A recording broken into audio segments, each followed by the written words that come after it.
Hello friends, welcome to अपना PCS classes. आज हम एम लक्ष्मीकांत के चैप्टर नंबर 6 को पढ़ेंगे, जिसका नाम है यूनियन एंड इट्स टेरिटरीज। इसमें हम पढ़ेंगे कि जो हमारे इंडिया है उसे यूनियन ऑफ स्टेट क्यों कहते हैं। ठीक है, उसके बाद हम पढ़ेंगे कि जो 28 स्टेट्स हमारे हैं और 8 यूनियन टेरिटरीज हैं, तो इनके बारे में कॉन्स्टिट्यूशन में कहाँ दिया गया है। इसके अलावा इनका डेवलपमेंट कैसे हुआ है, क्योंकि हम जानते हैं कि जो कॉन्स्टिट्यूशन जब हमारा बना या फिर जब हमें इंडिपेंडेंस मिली, उस समय ये 28 स्टेट नहीं थे। उस समय सिचुएशन अलग थी। तो कैसे ये 28 स्टेट डेवलप हुए हैं, इस चैप्टर में हम इसे भी पढ़ेंगे। So let us begin.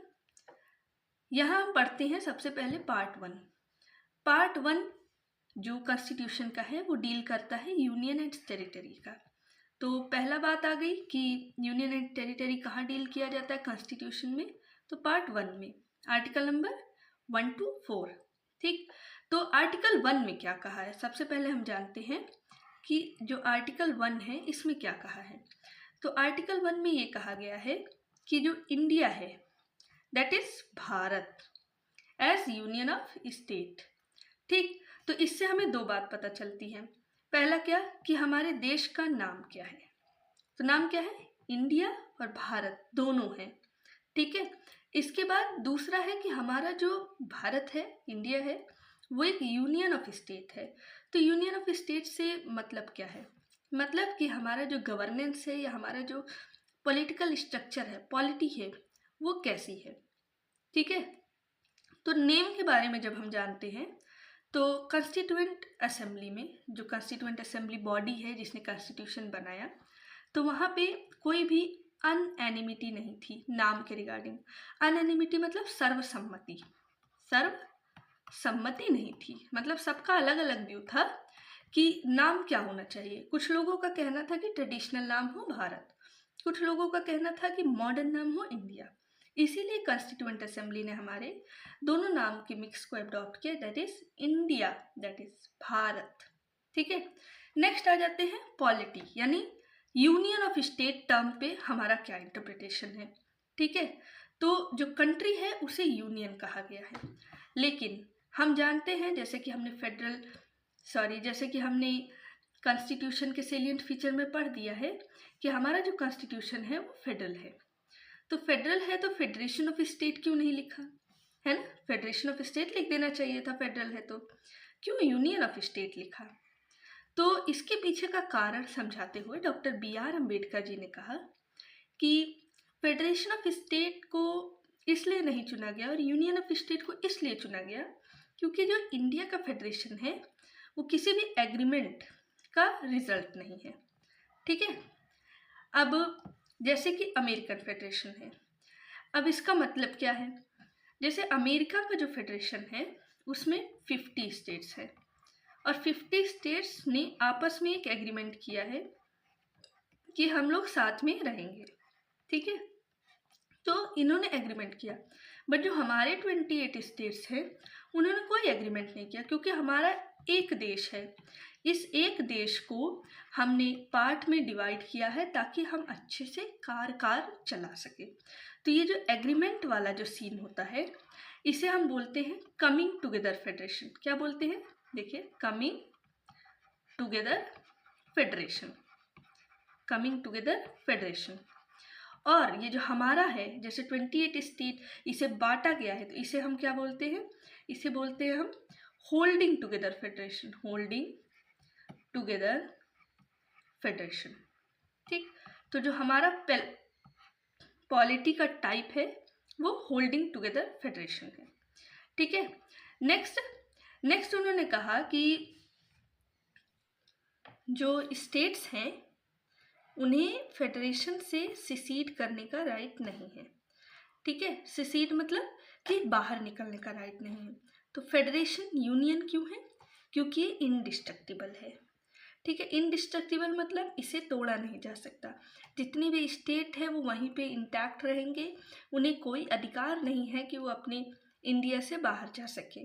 ठीक है, तो जो हमारा देश है वो एक तरीके का पूरा एक होल देश है, उसमें कोई डिवीज़न नहीं है। जितना भी डिवीज़न है वो स्टेट्स के फॉर्म में डिवीज़न है, जो कि सिर्फ एडमिनिस्ट्रेशन के कन्वीनियंस के लिए है, यानी कार्य अच्छे से हो पाए इसलिए है। इसलिए नहीं है कि हर स्टेट अलग है और उसके पास ये अधिकार है कि वो बाहर निकल सके, ऐसा नहीं है। ठीक है, तो जो हमारा फेडरेशन है इसीलिए हम उसे यूनियन ऑफ स्टेट कहते हैं, ना कि फेडरेशन ऑफ स्टेट कहते हैं, क्योंकि हमें अमेरिकन फेडरेशन से इसे अलग करना था।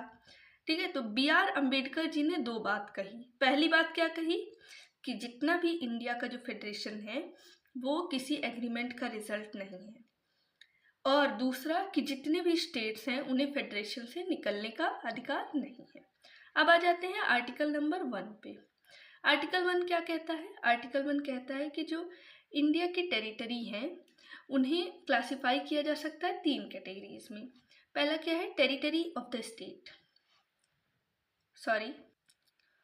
दूसरा है यूनियन टेरिटरीज, और तीसरा है जो टेरिटरीज जो गवर्नमेंट ऑफ इंडिया के द्वारा कभी भी एक्वायर की जा सकती है।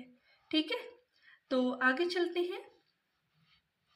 तो जो नेम है स्टेट्स का और यूनियन टेरिटरी का, और कौन सा स्टेट कितनी दूर फैला हुआ है, ये कहाँ पे मेंशन्ड है? ये मेंशन्ड है हमारे फर्स्ट शेड्यूल में। ठीक है, कॉन्स्टिट्यूशन के फर्स्ट शेड्यूल में। फर्स्ट शेड्यूल में आपको सारे स्टेट्स के नाम मिल जाएंगे, सारी यूनियन टेरिटरीज के नाम मिल जाएंगे। ठीक है, तो एट प्रेजेंट कितने स्टेट हैं? 28 स्टेट्स हैं, 8 यूनियन टेरिटरी है। ठीक है, और जितने भी प्रोविज़न है जो स्टेट से रिलेटेड है, स्टेट से रिलेटेड प्रोविज़न कहाँ है? पार्ट 6 में है। ठीक है, स्टेट गवर्नमेंट, स्टेट का जो लेजिस्लेचर है, एडवोकेट जनरल, इन सब के बारे में पार्ट 6 में दिया गया है। ठीक, तो ये जितना भी प्रोविज़न है ये सारे स्टेट पे सेम मैनर में लागू होते हैं, लेकिन कुछ स्पेशल प्रोविज़न है जो कि पार्ट नंबर 21 में दिया गया है। ठीक, जो कि मध्य प्रदेश, गुजरात, नागालैंड, असम, मणिपुर, आंध्र प्रदेश, तेलंगाना, सिक्किम, मिजोरम, अरुणाचल प्रदेश, गोवा, कर्नाटक में लागू होते हैं। ठीक है, तो ये जो स्पेशल स्टेटस है, यानी स्टेट को जो स्पेशल प्रोविजन है, ये कुछ सर्टेन रेस्पेक्ट में है। इसके अलावा 5th और 6th शेड्यूल में कुछ सेपरेट प्रोविजन दिए गए हैं शेड्यूल्ड एरिया और ट्राइबल एरिया के एडमिनिस्ट्रेशन से रिलेटेड। ठीक है, तो आगे चलते हैं हम। Territory of India, union of India हमने पढ़ा, फेडरेशन ऑफ इंडिया हमने पढ़ा, तो ये टेरिटरी ऑफ इंडिया क्या है? तो जो टेरिटरी ऑफ इंडिया शब्द है ये यूनियन ऑफ इंडिया से एक वाइडर एक्सप्रेशन है। वाइडर क्यों है? क्योंकि यूनियन ऑफ इंडिया में सिर्फ स्टेट्स आते हैं, लेकिन टेरिटरी ऑफ इंडिया में स्टेट तो आते ही हैं, प्लस यूनियन टेरिटरी आती है, प्लस जो गवर्नमेंट है हमारी इंडिया की, वो अगर कभी भी फ्यूचर टाइम पे कोई टेरिटरी एक्वायर करती है तो वो भी आती है। तो जो स्टेट्स हैं वो फेडरल सिस्टम के मेंबर्स हैं, यानी जो हमारा फेडरल सिस्टम है जिसमें डिवीज़न ऑफ पावर होता है, जिसमें यूनियन होते हैं और यूनियन के बाद दूसरे होते हैं स्टेट्स। तो स्टेट्स क्या है? मेंबर्स हैं किस चीज़ के? फेडरल सिस्टम के, और वो सेंटर के साथ पावर का डिस्ट्रीब्यूशन करते हैं। अब यूनियन और स्टेट के बीच में क्या डिवीज़न है? पावर का डिवीज़न है। ठीक है, और जो यूनियन टेरिटरीज़ हैं या फिर कोई भी टेरिटरी जो एक्वायर की जाएंगी गवर्नमेंट के द्वारा बाद में, उन्हें डायरेक्टली सेंटर गवर्नमेंट एडमिनिस्टर करती है। ठीक है, तो जो टेरिटरी ऑफ इंडिया शब्द है ये वाइडर टर्म है। क्यों वाइडर टर्म है? क्योंकि इसमें स्टेट के अलावा यूनियन टेरिटरी और जितनी भी टेरिटरी कभी गवर्नमेंट ऑफ इंडिया जिसे एक्वायर करेंगी वो इंक्लूड होंगी। लेकिन यूनियन ऑफ स्टेट्स में क्या है? यूनियन ऑफ स्टेट में सिर्फ स्टेट है। तो अब गवर्नमेंट जो हमारी इंडिया की है और जो हमारा इंडिया है वो कैसा है? इंडिया हमारा सॉवरेन स्टेट है। ठीक, तो इसलिए जब वो सॉवरेन स्टेट है तो फॉरेन टेरिटरी को एक्वायर कर सकता है। अब इंटरनेशनल लॉ के द्वारा क्या क्या मोड्स रिकॉग्नाइज है फॉरेन टेरिटरी को एक्वायर करने के लिए? तो पहले हम बता दें कि इंटरनेशनल लॉ एक ऐसा लॉ है जो कि इंटरनेशनली सारे स्टेट्स के कंडक्ट को रेगुलेट करने की कोशिश करता है, लेकिन कहीं भी ये लॉ बाइंडिंग नहीं है। स्टेट्स की मर्जी उसे माने ना माने, ठीक है। तो इंटरनेशनल लॉ ने कहा है कि जो फॉरेन टेरिटरी है उन्हें एक्वायर करने का कई तरीका है। पहला तरीका है सेसेशन, दूसरा तरीका है एक्यूपेशन, और तीसरा तरीका है कन्क्वेस्ट और सब्जुगेशन। अब जो सेसेशन होगा वो treaty, purchase, gift, lease, plebiscite इस तरीके से हो सकता है, ठीक है। तो ये 3 तरीके से इंडिया एक सॉवरेन स्टेट है तो एक्वायर कर सकती है प्रॉपर्टी। अब क्या कभी इंडिया ने एक्वायर किया है ऐसे प्रॉपर्टी? यस, इंडिया ने बहुत सारी फॉरेन टेरिटरीज को एक्वायर किया है, जैसे Dadra and Nagar Haveli, Goa, Daman and Diu, Puducherry, Sikkim, ठीक, जब से हमारा कॉन्स्टिट्यूशन कमेंस हुआ है। तो इसके बारे में हम आगे पढ़ेंगे। अब चलते हैं आर्टिकल नंबर 2 की तरफ, ठीक है। आर्टिकल 2 पार्लियामेंट को पावर देता है कि वो यूनियन ऑफ इंडिया में किसी भी स्टेट को एडमिट करे, ठीक है। तो कोई भी नया स्टेट तो admit into union of India new state, ठीक है, या फिर इस्टेब्लिश ही कर दे न्यू स्टेट। तो कोई भी नया स्टेट फॉर्म करने का या एडमिट करने का किसके पास पावर है? पावर है हमारे पार्लियामेंट के पास, ठीक। किस आर्टिकल में है? आर्टिकल नंबर 2 में है। तो आर्टिकल नंबर 2 2 पावर देता है। पहला, एडमिट करने की पावर, यानी कोई स्टेट पहले से है उसे अपने अंदर ले लेना, ठीक है। दूसरा, power to establish new state, कोई स्टेट है नहीं, आपने इस्टेब्लिश किया उसे और फिर अपने इंडिया का पार्ट बना लिया, ठीक। तो वही बात एक्सप्लेन की गई है कि जो एडमिशन होता है वो स्टेट इन एग्जिस्टेंस का होता है, यानी पहले से वो स्टेट है।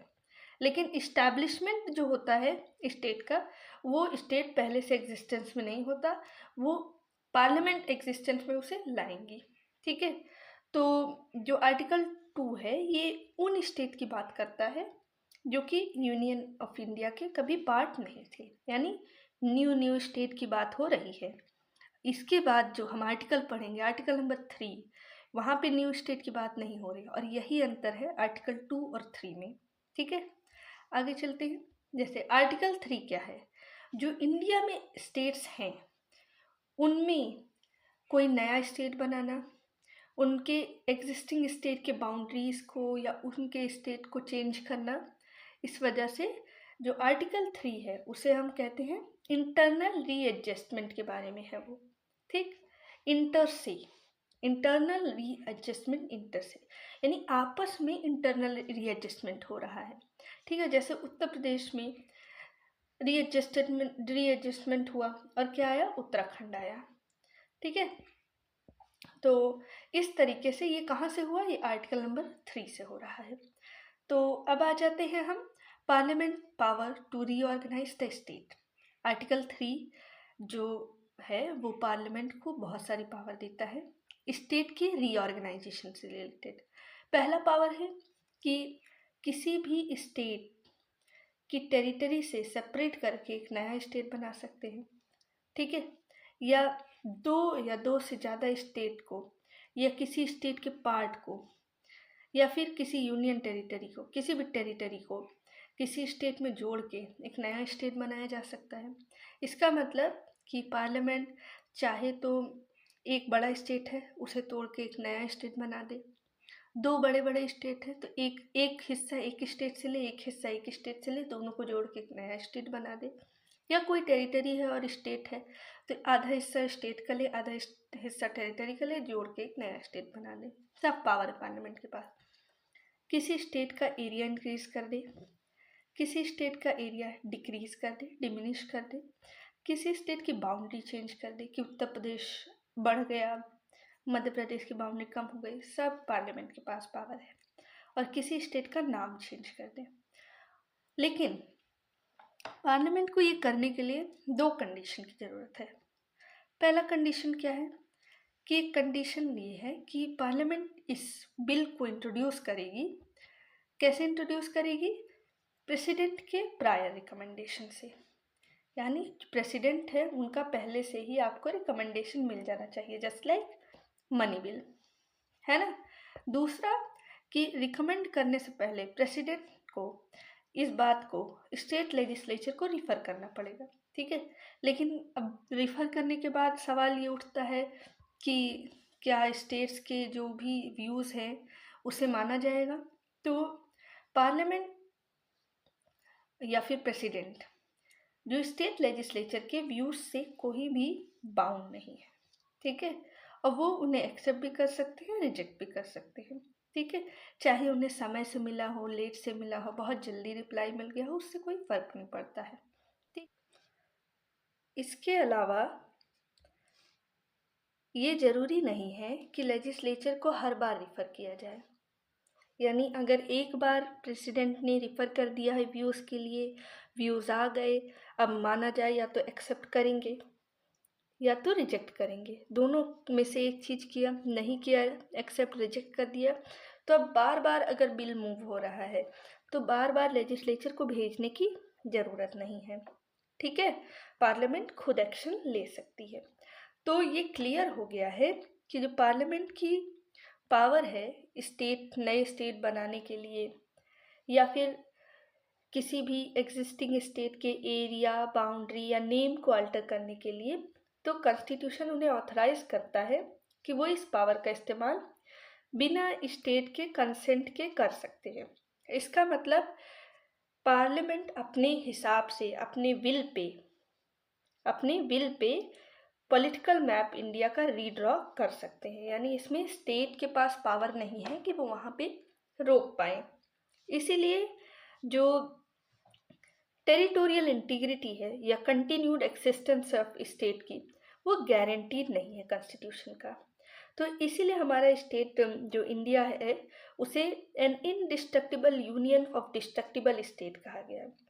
इनडिस्ट्रक्टिबल यूनियन क्यों? क्योंकि किसी भी स्टेट को सिसीड करने का राइट नहीं है, ठीक। और डिस्ट्रक्टिबल स्टेट क्यों? क्योंकि पार्लियामेंट के पास पावर है कि वो कोई भी नया स्टेट बना सकती है या स्टेट की बाउंड्री अल्टर कर सकती है, नाम अल्टर कर सकती है। तो जो स्टेट है उसकी टेरिटोरियल इंटीग्रिटी और कंटिन्यूड एक्सिस्टेंस गारंटीड नहीं है। आज के समय पे राजस्थान है, कल के समय पे अगर पार्लियामेंट चाहे तो राजस्थान को 2 हिस्सों में कर सकती है, राजस्थान का पार्ट मिला सकती है किसी अन्य राज्य में। तो ऐसा नहीं, राजस्थान ऐसा नहीं कह सकते कि हमारा राजस्थान है तो स्टेट गवर्नमेंट कहेगी नहीं राजस्थान ऐसे ही बना रहे, बिना हमारी सहमति के कुछ ना हो। तो आगे चलते हैं। तो यूनियन गवर्नमेंट स्टेट्स को डिस्ट्रॉय कर सकती है, क्रक्स यही है। इसके अलावा जो स्टेट गवर्नमेंट है वो यूनियन को डिस्ट्रॉय नहीं कर सकती। सिंपल सी बात है कि बाहर ही नहीं निकल सकती स्टेट यूनियन से। तो इसीलिए इनडिस्ट्रक्टिबल यूनियन है ऑफ डिस्ट्रक्टिबल स्टेट, ठीक है। लेकिन यूएस में क्या होता है? यूएस में जो टेरिटोरियल इंटीग्रिटी है या फिर एग्जिस्टेंस है किसी स्टेट का, ये कॉन्स्टिट्यूशन के द्वारा गारंटीड है, ठीक है। तो जो अमेरिकन फेडरल गवर्नमेंट है वो कोई भी नई स्टेट नहीं फॉर्म कर सकती, ना ही अल्टर कर सकती है बाउंड्री का, जब तक उसे स्टेट गवर्नमेंट का कंसर्न ना मिल जाए, ठीक है। इसीलिए यूएस को हम क्या कहते हैं? In indestructible union of indestructible state, ठीक। तो स्टेट को भी नहीं डिस्ट्रक्ट किया जा सकता और यूनियन को भी डिस्ट्रक्ट नहीं किया जा सकता। अब आ जाते हैं आर्टिकल नंबर 4 पे। आर्टिकल नंबर 4 कहता है कि जितने भी लॉ बनाए जा रहे हैं किसी नए स्टेट के एडमिशन या इस्टेब्लिशमेंट के लिए, किसमें? आर्टिकल 2 में। या फिर किसी नए स्टेट के फॉर्मेशन के लिए या बाउंड्री नेम चेंज करना है किसी भी एग्जिस्टिंग स्टेट का, आर्टिकल 3 के अंदर। तो इनसे रिलेटेड कोई भी लॉ बनेंगे तो उन्हें कॉन्स्टिट्यूशनल अमेंडमेंट नहीं कहा जाएगा। आर्टिकल 368 के अंदर अमेंडमेंट नहीं कहा जाएगा। अब इसका मतलब क्या होता है कि किसी लॉ को अमेंडमेंट कहा जाने का और ना कहा जाने का मतलब, तो अगर उसे अमेंडमेंट नहीं कहा जाएगा तो अमेंडमेंट में जो स्पेशल प्रोसीजर है वो भी अप्लाई नहीं होंगे। इसीलिए जो आर्टिकल 3 या 4, आर्टिकल 2 और 3 में कोई भी लॉ बनेगा उसे सिंपल मेजॉरिटी से पास करना है and normal ordinary legislative process के द्वारा, ठीक है। तो अब आ जाते हैं एक क्वेश्चन पे कि जो पार्लियामेंट की पावर है to diminish the area of state, जो आर्टिकल 3 में दी गई है, क्या उसमें ये भी पावर है कि वो किसी भी इंडियन टेरिटरी को किसी फॉरेन कंट्री को दे दे? तो ये क्वेश्चन सुप्रीम कोर्ट के सामने आया था 1960 में, एक रेफरेंस दिया गया था प्रेसिडेंट के द्वारा। तो प्रेसिडेंट ने सुप्रीम कोर्ट को एक केस रेफरेंस में दिया। उन्होंने केस क्या था, उसका केस का जो फैक्ट था वो ये था कि सेंट्रल गवर्नमेंट ने डिसीजन लिया कि जो बेरुबरी यूनियन नाम का एक टेरिटरी है वेस्ट बंगाल में, उसे वो सीड कर देंगे। सीड मतलब दे देंगे, किसको देंगे? पाकिस्तान को। लेकिन इससे क्या हुआ कि बहुत ज़्यादा पॉलिटिकल एजिटेशन हुई, लोगों ने इसका विरोध किया, कंट्रोवर्सी हुई, जिसकी वजह से प्रेसिडेंट को रेफरेंस पास करना पड़ा। मतलब अब सुप्रीम कोर्ट इस बारे में सुनवाई करेगी। सुप्रीम कोर्ट ने कहा कि जो पावर है पार्लियामेंट की कि किसी एरिया को डिमिनिश करना, उसमें सेसेशन कवर्ड नहीं है, ठीक है। इसीलिए कोई भी अगर सेशन हो रहा है इंडियन टेरिटरी का, तो कैसे होगा? कॉन्स्टिट्यूशन को अमेंड करके। कॉन्स्टिट्यूशन को अमेंड आर्टिकल 368 में। तो फ़र्क क्या पड़ रहा है? फ़र्क ये पड़ रहा है कि अब आर्टिकल 368 में होगा तो एक स्पेशल प्रोसीजर लगेगा, ठीक है। आगे चलते हैं। इसके बाद 9th constitutional amendment act enact हुआ ताकि उस टेरिटरी को ट्रांसफ़र किया जा सके पाकिस्तान को, ठीक है। 1960 में 9th कॉन्स्टिट्यूशनल अमेंडमेंट एक्ट।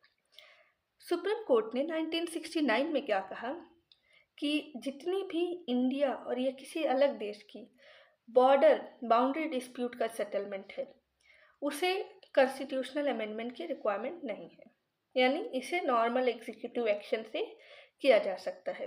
और इसका मतलब ये नहीं है कि इंडियन टेरिटरी का सेसेशन हो रहा है। तो दो बातें आ जाती हैं, अगर सेसेशन करना है तो कैसे होगा? अमेंडमेंट से होगा। और अगर कोई भी बाउंड्री डिस्प्यूट को सेटल करना है तो उसमें अमेंडमेंट की ज़रूरत नहीं है। आगे चलते हैं।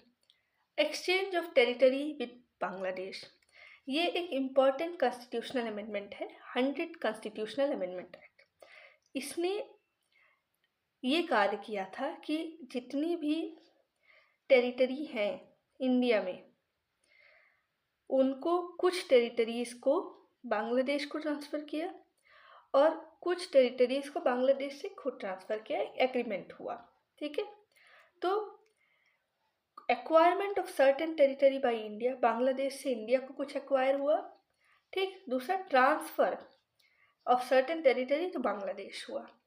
तो इस डील के हिसाब से 111 इनक्लेव इंडिया ने बांग्लादेश को दिए और बांग्लादेश ने इंडिया को कितने दिए? 51 इनक्लेव्स दिए। और इसके अलावा ये डील हुई कि जितने भी एडवर्स पोजीशन है इनका भी ट्रांसफ़र हो। एडवर्स पोजीशन क्या है? एक ऐसी मतलब पोजीशन, यानी हमने जो कब्जा है जो हमने बहुत लंबे समय से रखा है और उसमें हमारा अधिकार नहीं है, लेकिन हम बहुत लंबे समय से वहाँ पे रह रहे हैं, ठीक है। लॉ में होता है। तो आगे चलते हैं। And demarcation of 6.1 kilometre undemarcated border state. तो डील में पहला था कि एडवर्स पोजीशन का ट्रांसफ़र होगा, दूसरा था कि जो 6.1 किलोमीटर अनडिमार्केटेड बॉर्डर स्ट्रेच है जिसे अभी तक डिटरमाइन नहीं किया गया है, उसे हम डिटरमाइन कर देंगे, ठीक है। तो इस तीनों पर्पस के लिए हमारे कॉन्स्टिट्यूशन को अमेंड किया गया। उसमें 4 स्टेट से रिलेटेड टेरिटरीज़ बदली गई, असम, वेस्ट बंगाल, मेघालय और त्रिपुरा, फर्स्ट शेड्यूल कॉन्स्टिट्यूशन में। तो इसका एक बैकग्राउंड देख लेते हैं कि भाई इस कॉन्स्टिट्यूशनल अमेंडमेंट का बैकग्राउंड क्या है।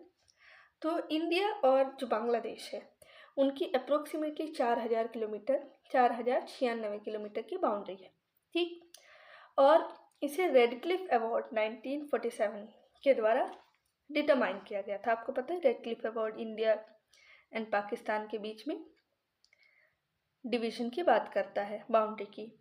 तो डिस्प्यूट अराइज हुआ कि रेडक्लिफ अवार्ड के कुछ प्रोविजन सही नहीं है और उन्हें बैग अवार्ड 1950 के द्वारा सॉल्व करने की कोशिश की गई। उसके बाद सॉल्व करने की कोशिश हुई नेहरू नून एग्रीमेंट में, कब? 1958 में। लेकिन जो इशू है बेरोबरी यूनियन का, उसे चैलेंज कर दिया गया सुप्रीम कोर्ट में। और इसके लिए जो ओपिनियन जो सुप्रीम कोर्ट ने दिया था कि कॉन्स्टिट्यूशनल अमेंडमेंट चाहिए अगर आपको कुछ सेसेशन करना है, तो नाइन्थ अमेंडमेंट एक्ट पास किया गया 1960 में। तो इस कंटिन्यूस लिटिगेशन और पॉलिटिकल डेवलपमेंट की वजह से ये जो नाइन्थ कॉन्स्टिट्यूशनल अमेंडमेंट है, इसे नोटिफाई नहीं किया जा सका। ठीक है, इसके बाद 16 मई 1974 में, कब? 16 मई 1974 में इंडिया और बांग्लादेश के बीच में एक एग्रीमेंट हुआ, जिस एग्रीमेंट का जो मेन मैटर वो क्या था? Demarcation of the land boundary और उससे रिलेटेड मैटर्स। तो इन दोनों मैटर को इस सॉल्व करने के लिए एक एग्रीमेंट हुआ, ठीक है, ताकि जितना भी बॉर्डर का जो प्रॉब्लम है उसे सॉल्व किया जा सके। इस एग्रीमेंट को रेटिफाई नहीं किया गया, ठीक है। अब रेटिफाई क्यों नहीं किया गया? रेटिफाई कोई भी अगर एग्रीमेंट है और वो एग्जीक्यूटिव एक्शन है तो उसे रेटिफाई करना होता है। लेकिन जैसा कि हमने पहले पढ़ा है कि सुप्रीम कोर्ट ने अपना डिसीजन दिया कि अमेंडमेंट होना चाहिए, तो इसलिए यहाँ पे भी एक कॉन्स्टिट्यूशनल अमेंडमेंट की ज़रूरत है। तो जहाँ कॉन्स्टिट्यूशनल अमेंडमेंट की ज़रूरत है वहाँ रेटिफिकेशन की ज़रूरत नहीं है, ठीक है। अब पहला तो मैटर सॉल्व हो गया, बाउंड्री डिस्प्यूट। दूसरा क्या कि क्या एग्जैक्ट एरिया ट्रांसफ़र करना है ना, प्रीसिस एरिया, जो एग्जैक्ट एरिया है वो क्या ट्रांसफ़र करना है, साथ ही जितनी अनडिमार्केटेड बाउंड्री है उनका डिमार्केशन कैसे करना है, और जो एडवर्स पोजीशन में जो जितने भी टेरिटरीज़ हैं उनका क्या करना है। इसके अलावा जितने भी इनक्लेव्स हैं, इनक्लेव्स का ट्रांसफ़र कैसे करना है ना, सॉरी, इनक्लेव्स का ट्रांसफ़र कैसे करना है, ये सब आइडेंटिफाई किया गया और एक प्रोटोकॉल साइन किया गया है। उस प्रोटोकॉल का डेट है सितंबर 6, 2011 और यही प्रोटोकॉल इंडिया और बांग्लादेश के लैंड बाउंड्री एग्रीमेंट का एक इंटीग्रल पार्ट है, ठीक है। तो ये जो प्रोटोकॉल बना, इसमें जितने भी स्टेट जिनका इफेक्ट हो रहा था, जैसे कि असम हो गया, मेघालय हो गए, त्रिपुरा और वेस्ट बंगाल, इन सब का सपोर्ट लिया गया था, कंकरेंस लिया गया था, ठीक है। आगे चलते हैं। अब हम पढ़ते हैं evolution of states and union territory. जैसा कि हम जानते हैं कि हमारे यहाँ 28 स्टेट है, लेकिन शुरू में ऐसे नहीं थे। तो उनका इवोल्यूशन यानी डेवलपमेंट कैसे हुआ? तो डेवलपमेंट शुरू हुआ इंटीग्रेशन से। किसका इंटीग्रेशन? प्रिंसली स्टेट्स का, सॉरी, प्रिंसली स्टेट का इंटीग्रेशन, ठीक है। तो इंडिपेंडेंस के टाइम पे हमारे यहाँ दो तरीके के पॉलिटिकल यूनिट थे। कितने तरीके के? दो तरीके के पॉलिटिकल यूनिट। पहला क्या था? British province. ब्रिटिश प्रोविंस वो जगह थी जहाँ पे ब्रिटिश गवर्नमेंट डायरेक्ट रूल करते थे। और दूसरा था प्रिंसली स्टेट। क्या था? प्रिंसली स्टेट था। प्रिंसली स्टेट किसके रूल में था? वो था नेटिव प्रिंसेस के रूल में, यानी राजा लोग रूल करते थे, लेकिन ब्रिटिश क्राउन का जो अल्टीमेट पैरामाउंटेंसी यानी ब्रिटिश क्राउन के अधीन रह के वो लोग रूल करते थे। तो जो इंडियन इंडिपेंडेंस एक्ट आया 1947 का, इंडियन इंडिपेंडेंस एक्ट, इसने दो इंडिपेंडेंट स्टेट क्रिएट किए, ठीक है, इंडिया और पाकिस्तान। और इन सारे जो प्रिंसली स्टेट है इनको तीन ऑप्शन दिए। पहले तो इंडिया ज्वाइन कर लीजिए, या तो पाकिस्तान ज्वाइन कर लीजिए, या फिर अपना इंडिपेंडेंट रहिए। तो कितने प्रिंसली स्टेट थे? 552 प्रिंसली स्टेट इंडिया में थे, जिसमें 559 ने ज्वाइन कर लिया इंडिया को, ठीक है। इसके बाद जो तीन बचे हुए थे, क्या? हैदराबाद, जूनागढ़ और कश्मीर, इन्होंने रिफ्यूज़ कर दिया इंडिया को ज्वाइन करने से। रिफ्यूज़ कर दिया, बोला हम ज्वाइन नहीं करेंगे।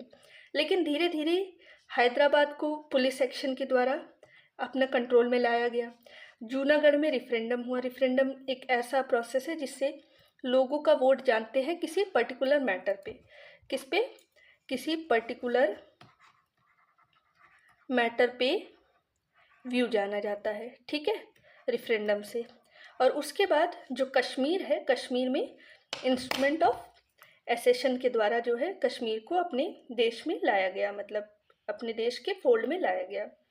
तो 1950 में जब हमारा कॉन्स्टिट्यूशन बना, उस समय जो स्टेट्स का 4 फोल्ड क्लासिफिकेशन था। तो ओरिजिनली कितना फोल्ड क्लासिफिकेशन था? 4। यानी कितने तरीके के थे स्टेट? पार्ट ए, फिर पार्ट बी, फिर पार्ट सी और पार्ट डी, 4 तरीके के स्टेट थे। और टोटल कितने स्टेट थे? 29। ठीक है। तो जो पार्ट ए के स्टेट थे उसमें जो पुराने ब्रिटिश टाइम के गवर्नर्स प्रोविंस थे वो इंक्लूड किए गए थे। पार्ट बी में क्या इंक्लूड थे? जो 9 पुराने प्रिंसली स्टेट थे जिनमें लेजिस्लेचर था, उन्हें इंक्लूड किया गया था। पार्ट सी में चीफ कमिश्नर्स प्रोविंस, जो पुराने चीफ कमिश्नर प्रोविंस है, उन्हें इंक्लूड किया जाएगा।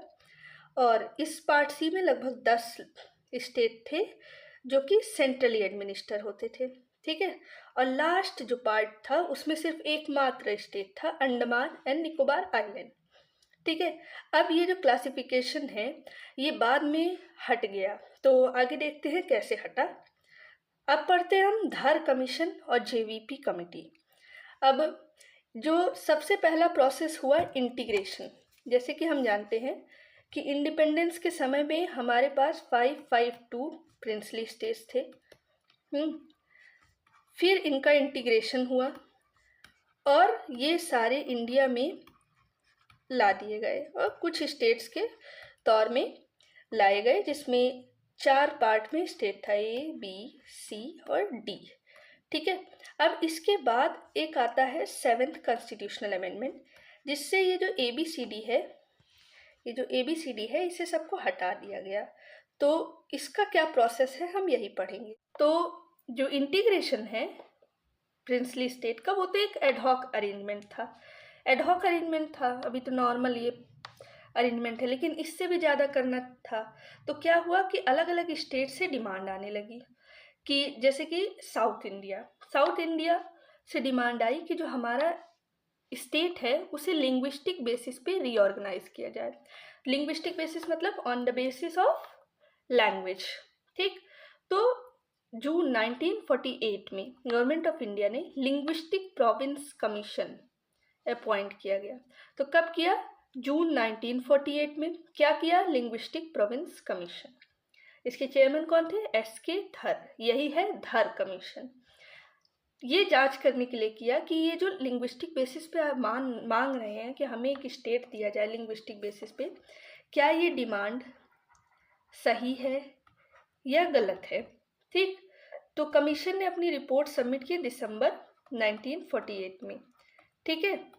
और उन्होंने कहा कि ये जो लिंग्विस्टिक फैक्टर है ये सही नहीं है, बल्कि क्या सही है? अगर एडमिनिस्ट्रेटिव कन्वीनियंस हो उस बेसिस पे अगर स्टेट को बांटा जाए तो बेहतर है। तो धार कमीशन का क्या रिकमेंडेशन है कि रीऑर्गेनाइजेशन जो होना चाहिए वो एडमिनिस्ट्रेटिव कन्वीनियंस पे होना चाहिए। ठीक है।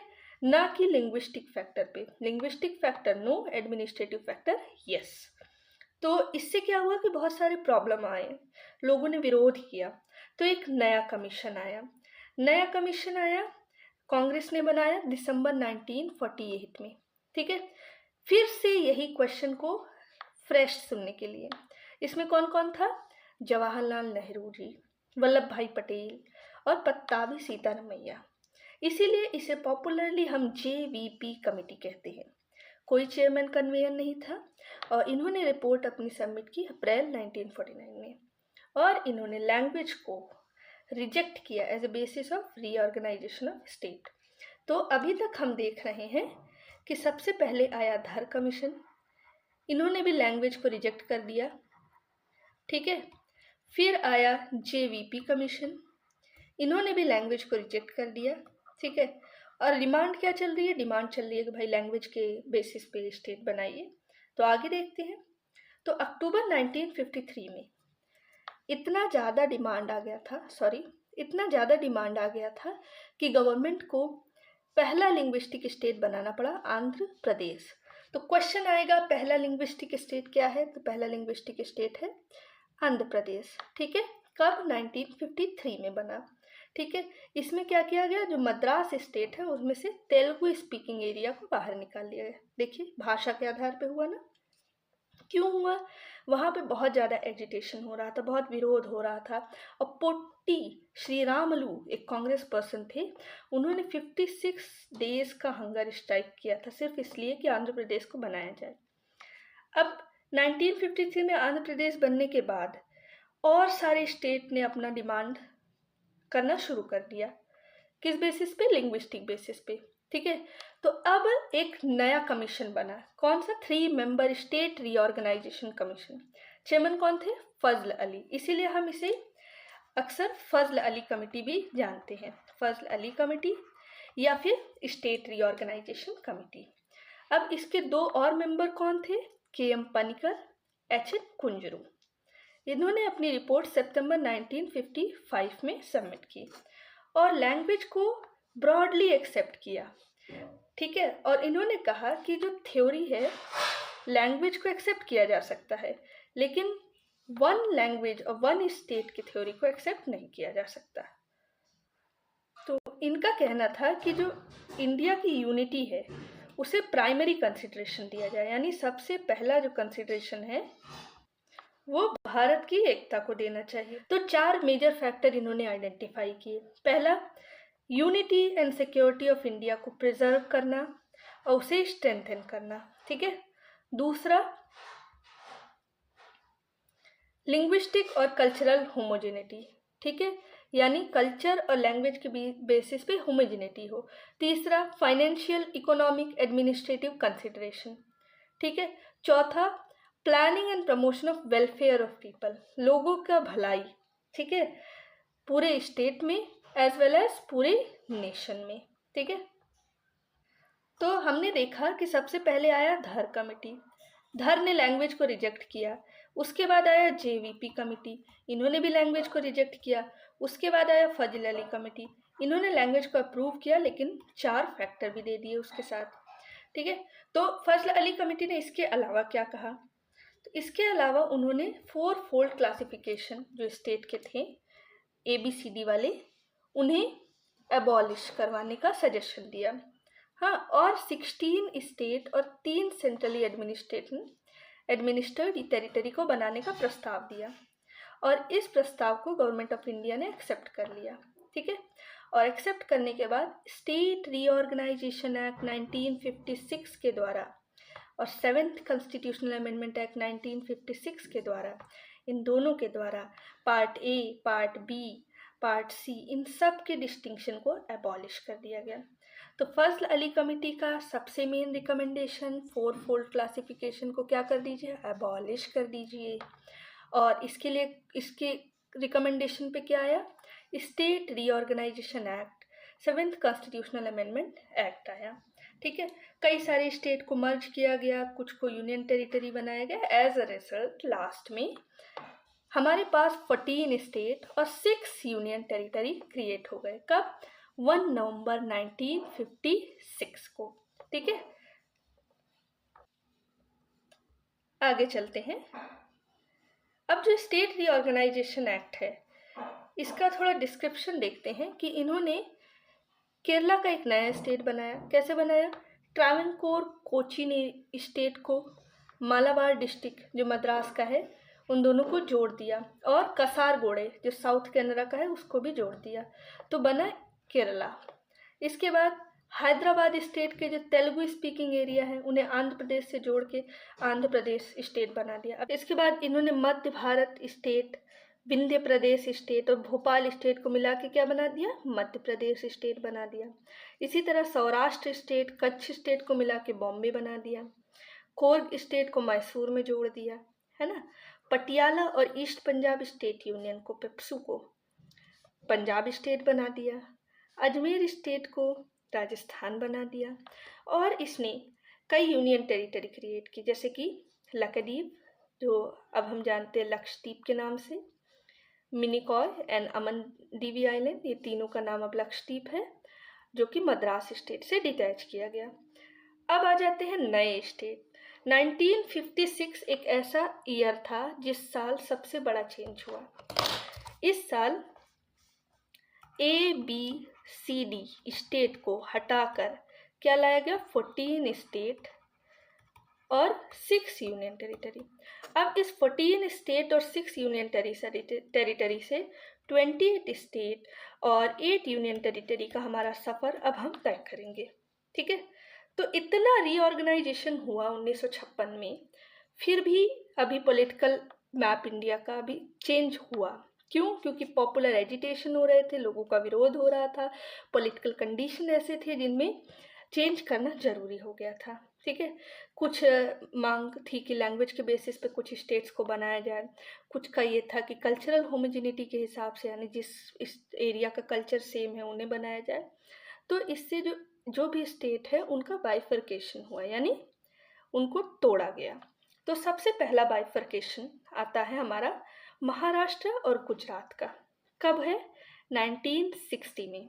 ठीक है, तो जो बॉम्बे का स्टेट है, बॉम्बे का स्टेट उसे डिवाइड किया गया महाराष्ट्र मराठी स्पीकिंग के लिए और गुजरात फॉर गुजराती स्पीकिंग के लिए, यानी लैंग्वेज के बेसिस पे हो गया। ठीक है, तो गुजरात अभी तक महाराष्ट्र बॉम्बे था, अब बॉम्बे से क्या हुआ, बॉम्बे था, बॉम्बे के बाद अब आ गया महाराष्ट्र और गुजरात। तो स्टेट नंबर 15 हो गया हमारा, कौन सा? गुजरात हो गया। Gujarat is 15th number state. कहाँ से निकला? ये निकला है बॉम्बे से। ठीक है, कब निकला है? 1960 पे। क्यों निकला है? क्योंकि linguistic basis Gujarati speaking area को मराठी स्पीकिंग एरिया से डिवाइड कर दिया गया। नेक्स्ट आ जाते हैं दादरा एंड नगर हवेली। जैसा कि हमने पहले पढ़ा था कि जो इंडिया है वो एक सॉवरिन है, इंडिया एक सॉवरिन है। तो अगर वो सॉवरिन है तो टेरिटरी को एक्वायर कर सकता है। ठीक है, कई तरीकों से एक्वायर कर सकता है, ऊपर हमने पढ़ा था। तो दादरा नगर हवेली जो था वो 1954 तक किसके द्वारा रूल किया जाता था? पुर्तगीज के द्वारा। ठीक है, पुर्तगीज एक ऐसा ग्रुप है जो सबसे पहले हमारे इंडिया में सबसे फर्स्ट आए हैं। ठीक है, तो इन्होंने दादरा नगर हवेली पे रूल किया था और 1961 तक जो लोगों के द्वारा चूज किए गए एडमिनिस्ट्रेटर वहाँ रूल करते थे। तो बेसिकली 1961 तक हमारे गवर्नमेंट का वहाँ पे इंटरवेंशन मतलब कंट्रोल नहीं था। तो ये यूनियन टेरिटरी बनाया गया इंडिया का, कौन से अमेंडमेंट के द्वारा? 10th constitutional amendment act 1961। ठीक, तो दादरा एंड नगर हवेली अब हमारा एक यूनियन टेरिटरी बन चुका है। नेक्स्ट आते हैं 2020 में इस यूनियन टेरिटरी को दमन एंड दीव से मर्ज कर दिया गया। अब क्या हो गया है? Dadra and Nagar Haveli, Daman and Diu एक यूनियन टेरिटरी हो गई है। ठीक है, एक्ट का नाम क्या है? Dadra and Nagar Haveli Daman and Diu merger of union territory 2019। तो इसीलिए हमारे पास 8 यूनियन टेरिटरी है, क्योंकि जैसे जम्मू कश्मीर जो था, जो जम्मू कश्मीर को हमने 2 यूनियन टेरिटरी में चेंज कर दिया। तो पहले हमारे पास कितने थे? 8 थे, तो अब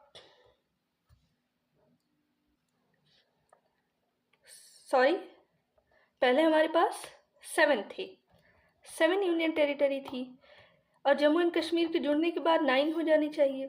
लेकिन जो दमन एंड दीव है और दादरा एंड नगर हवेली है, दादरा एंड नगर हवेली ये दोनों आपस में जुड़ गई। तो इसका मतलब फिर से 9 घट के क्या हो गया? 9 - 1 = 8। तो 8 यूनियन टेरिटरी हमारे यहाँ है। आ जाते हैं next Goa, Daman and Diu. तो इन तीनों टेरिटरीज को इंडिया ने एक्वायर किया था by the means of police action. कब? 1961 को। ठीक है, ये भी पोर्तुगीज लोग ही यहाँ पे रूल करते थे।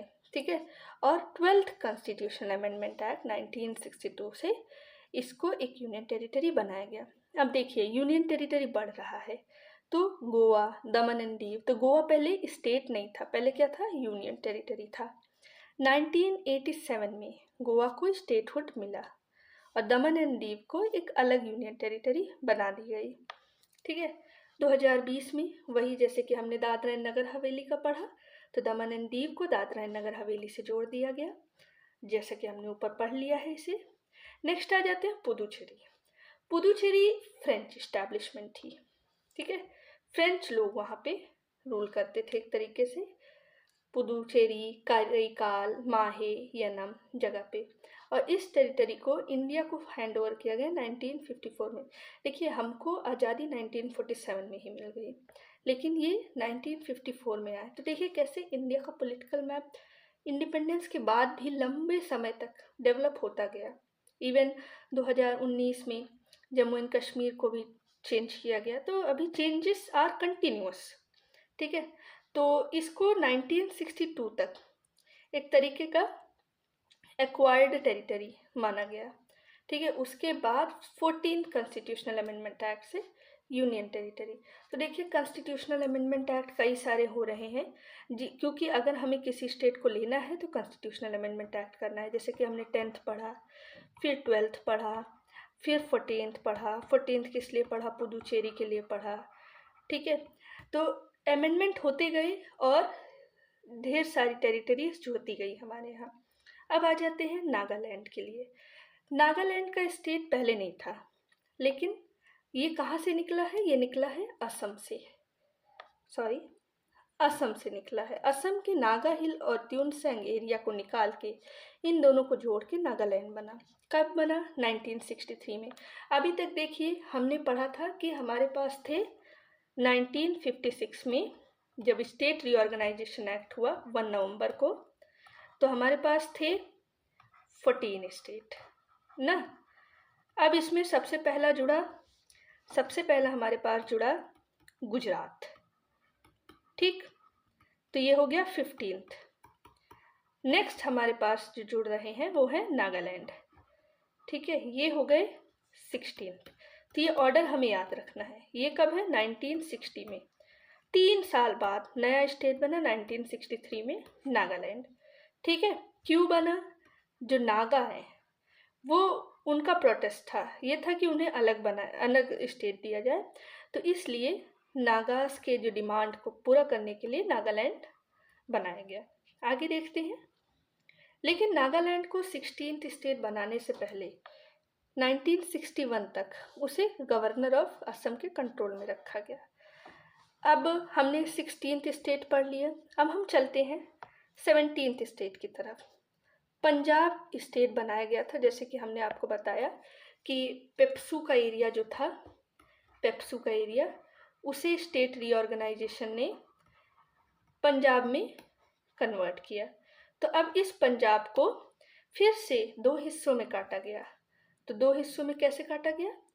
सबसे पहले काट के बनाया गया हरियाणा। अब ये हो गया हमारा 17th स्टेट, ठीक है। और क्या हटाया गया? और यूनियन टेरिटरी बनाई गई चंडीगढ़, ठीक है। इसके बाद एक अकाली दल ने नया डिमांड है वो कर दिया कि हमें पंजाबी सभा, सिख होमलैंड, एक अलग सिख होमलैंड चाहिए, ठीक है। इनके मास्टर कौन थे? मास्टर तारा सिंह। शाह कमीशन के रिकमेंडेशन पे, शाह कमीशन 1966, जो पंजाबी स्पीकिंग एरिया है उसे पंजाब बना दिया गया, और जो हिंदी स्पीकिंग एरिया है उन्हें हरियाणा बना दिया गया।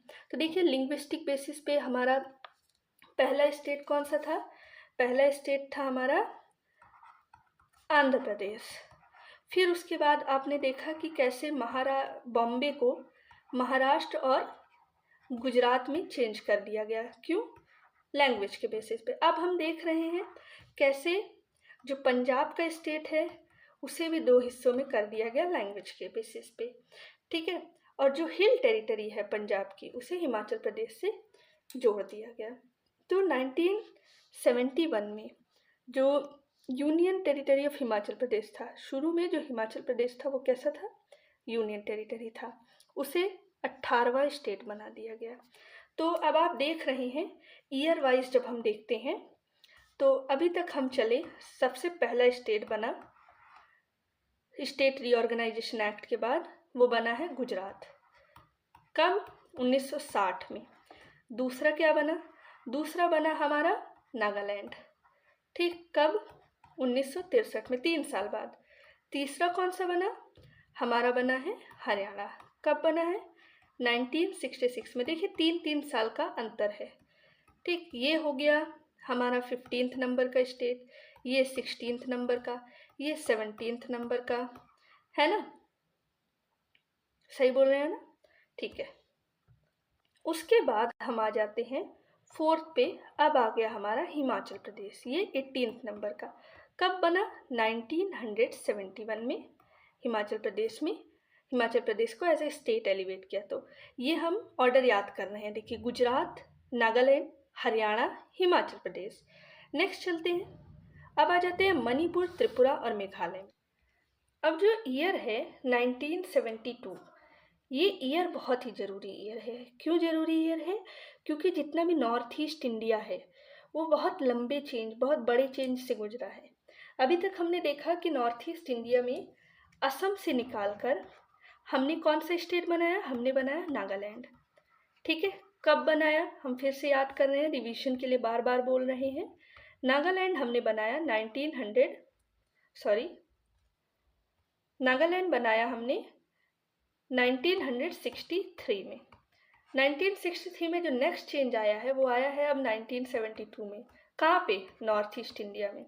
तो क्या चेंज आया है देखते हैं। मणिपुर और त्रिपुरा जो यूनियन टेरिटरीज थी, इनको मणिपुर और त्रिपुरा जो यूनियन टेरिटरीज थी, और जो मेघालय जो सब स्टेट का एक कैटेगरी था, इन्हें स्टेटहुड दे दिया गया। तो अब देखिए कितने सारे स्टेट आ रहे हैं। और जो यूनियन टेरिटरी है मिजोरम और अरुणाचल प्रदेश की, इन्हें ला दिया गया। इसका मतलब सबसे पहले जो मणिपुर था, त्रिपुरा था, ये कैसे थे? ये यूनियन टेरिटरीज थे, इन्हें स्टेट बनाया गया। मेघालय का पहला स्टेटस क्या था? सब स्टेट था, इसे भी स्टेट बनाया गया। और मिजोरम और अरुणाचल प्रदेश को यूनियन टेरिटरी बनाया गया। ठीक है, इससे अब क्या हुआ कि जो इंडियन स्टेट्स के जो नंबर है वो बढ़ के हो गए 21। मणिपुर का 19th, Tripura 20th, Meghalaya 21st state हो गया। ठीक, तो जो मेघालय की कहानी है वो ये है कि 22nd कॉन्स्टिट्यूशनल अमेंडमेंट एक्ट 1969 में मेघालय को एक ऑटोनोमस स्टेट बनाया गया, या फिर सब स्टेट बनाया गया, असम के अंदर ही। और इसका एक खुद का लेजिस्लेचर था और काउंसिल ऑफ मिनिस्टर्स थे। लेकिन ये जो सब स्टेट का कैटेगरी था, ये वहाँ के लोगों को पसंद नहीं आया। ठीक है, तो इसी को हटाकर हमको मेघालय एक स्टेट के रूप में मिला है। ठीक है, और यूनियन टेरिटरी जो मिजोरम है और अरुणाचल प्रदेश है, कहाँ से लिया गया? असम से। तो आप देखेंगे कि असम से ही ज़्यादातर स्टेट्स का बर्थ है नॉर्थ ईस्ट स्टेट में। अब आ जाते हैं सिक्किम की कहानी पे। सिक्किम की कहानी काफ़ी इंटरेस्टिंग और काफ़ी अलग है। 1947 में सिक्किम को एक प्रिंसली स्टेट चोग्याल रूल करते थे। और जब ब्रिटिश पैरामाउंटेंसी का लैप्स हो गया, यानी 1947 में ब्रिटिश का सारा इन्फ्लुएंस ख़त्म हो गया, तो सिक्किम इंडिया का प्रोटेक्टोरेट बन गया। इससे क्या हुआ? प्रोटेक्टोरेट मतलब जो इंडियन गवर्नमेंट है हमारी, वो कुछ रिस्पॉन्सिबिलिटी लेगी। कौन कौन सी? डिफेंस, एक्सटर्नल अफेयर्स और कम्युनिकेशन। किसके? सिक्किम की। 1974 में सिक्किम ने कहा कि अब हमें और आपके साथ एसोसिएशन करना है। तो क्या हुआ?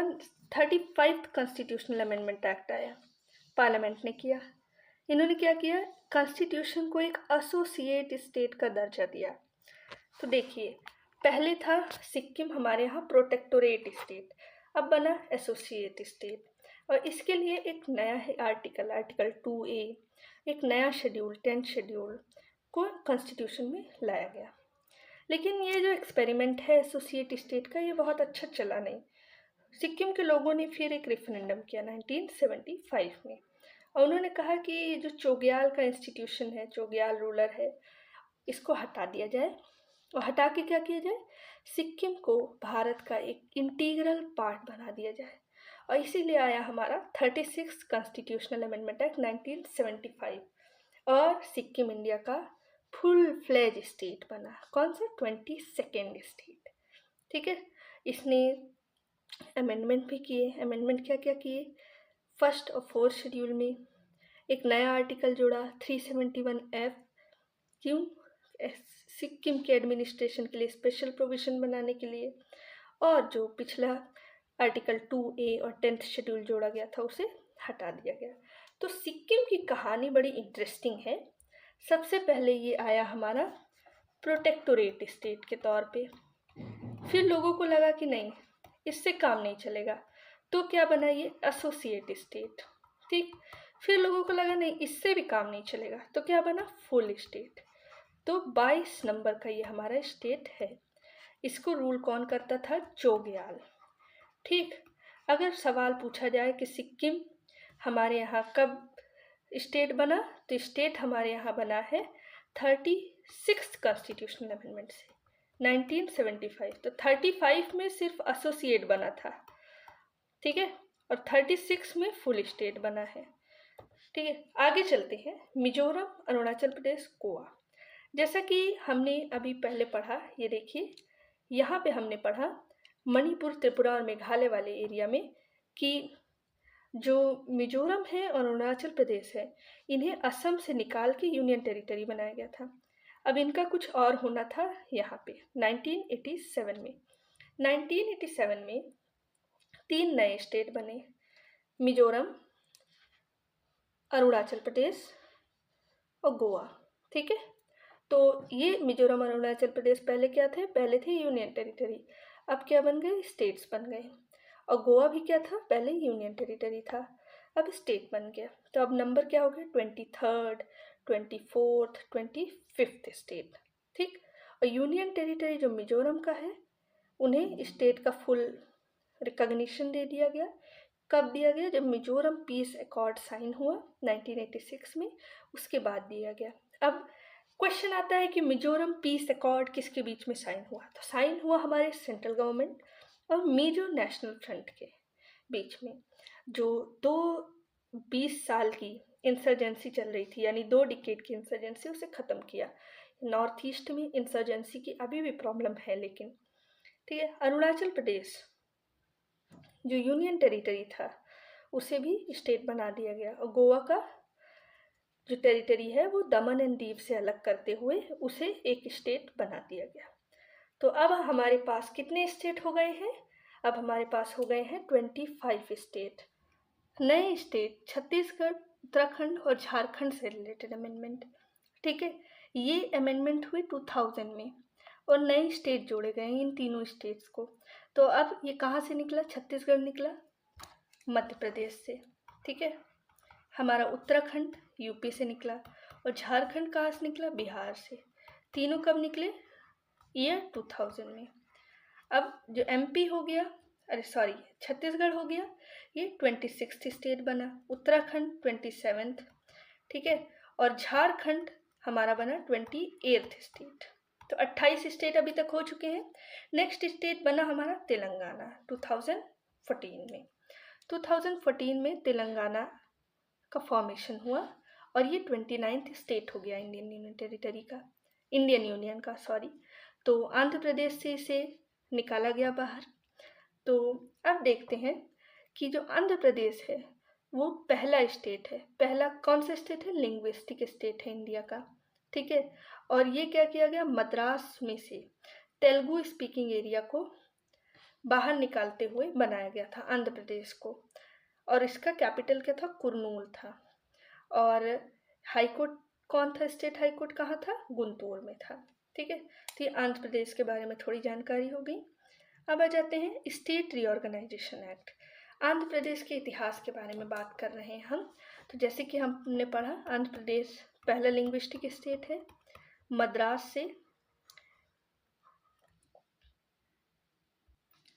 से इसे कार्व आउट किया गया है।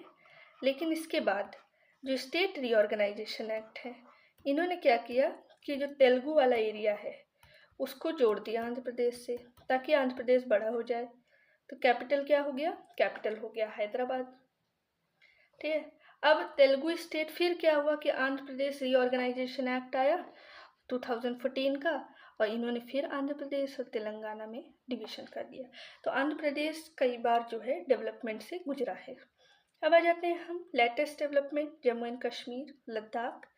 तो 2019 तक जम्मू एंड कश्मीर का एक स्पेशल स्टेटस था और उसका एक खुद का कॉन्स्टिट्यूशन था। ठीक है, 2019 में क्या हुआ कि ये जो स्पेशल स्टेटस है इसे अबॉलिश कर दिया गया। 2019 में स्पेशल स्टेटस अबॉलिश कर दिया गया और ये एक प्रेसिडेंशियल ऑर्डर के द्वारा किया गया। कौन सा presidential order? The constitution application to Jammu and Kashmir order 2019। ठीक है, तो पहले, इससे पहले कौन सा ऑर्डर था? वो था the constitution application to Jammu and Kashmir order 1954। इसको हटा के 2019 का ऑर्डर आया और जो 370 का स्पेशल स्टेटस था उसे अबॉलिश कर दिया गया और जितने भी कॉन्स्टिट्यूशन के प्रोविजन है वो जम्मू कश्मीर पे लागू होंगे। और Jammu and Kashmir reorganisation act आया 2019 में और इसने जम्मू एंड कश्मीर को 2 यूनियन टेरिटरी में सेपरेट कर दिया गया, जम्मू एंड कश्मीर की यूनियन टेरिटरी और लद्दाख की यूनियन टेरिटरी। ठीक, जम्मू एंड कश्मीर में जितने भी इस डिस्ट्रिक्ट थे पहले के जम्मू एंड कश्मीर स्टेट के, उन्हें इंक्लूड किया गया। कौन कौन सी जगह छोड़ के? कारगिल, लेह डिस्ट्रिक्ट, जो कि कहाँ गया? लद्दाख यूनियन टेरिटरी में। तो अब हमारे यहाँ पहले थे 14 स्टेट, 6 यूनियन टेरिटरी 1956 में। अब आप बताइए 1956 में क्या हुआ? State reorganisation act. अब क्या हो गए? 28 स्टेट, 8 यूनियन टेरिटरी हो गए। ठीक, आ जाते हैं एक नेक्स्ट टॉपिक पे जिसका नाम है चेंजेस ऑफ नेम। कई सारे स्टेट्स के नेम चेंज हुए हैं तो उसको देख लेते हैं एक बार। सबसे पहला स्टेट कौन सा है जिसका नेम चेंज हुआ? तो वो है यूनाइटेड प्रोविंस। इसे चेंज करके नाम क्या रखा गया? उत्तर प्रदेश। कब? 1950 में। तो क्वेश्चन आता है कि सबसे पहला स्टेट क्या है जिसने नेम चेंज किया? तो दैट इज यूनाइटेड प्रोविंस। इसके बाद 1969 में मद्रास को रीनेम करके क्या किया गया? तमिलनाडु। ठीक है, पुराना नाम मद्रास। 1973 में मैसूर को चेंज करके क्या बनाया गया? कर्नाटक। ठीक है, मैसूर कर्नाटक। उसी 1973 में लक्षद्वीप, मिनिकॉय, अमनदीप आइलैंड को क्या बनाया गया? लक्षद्वीप। 1992 जो दिल्ली का कैपिटल है उसे national capital territory of Delhi बोला गया। ठीक है, अब इसके लिए 69 कॉन्स्टिट्यूशनल अमेंडमेंट एक्ट आया। इम्पॉर्टेंट है, दिल्ली का नाम किस अमेंडमेंट से बदला गया? तो 69 कॉन्स्टिट्यूशनल अमेंडमेंट से। लेटेस्ट 2006 में उत्तरांचल को बदल के उत्तराखंड कर दिया गया, पौंडीचेरी को बदल के पुदुचेरी कर दिया गया और 2011 में उड़ीसा को चेंज करके क्या बना दिया गया? ओडिशा बना दिया गया। तो ये चेंजेस थे कॉन्स्टिट्यूशन में। तो फ्रेंड्स, हमने यूनियन एंड इट्स टेरिटरीज नाम के चैप्टर को ख़त्म कर दिया है। So thank you friends, be connected. हम लोग आगे और भी चैप्टर्स लाएंगे।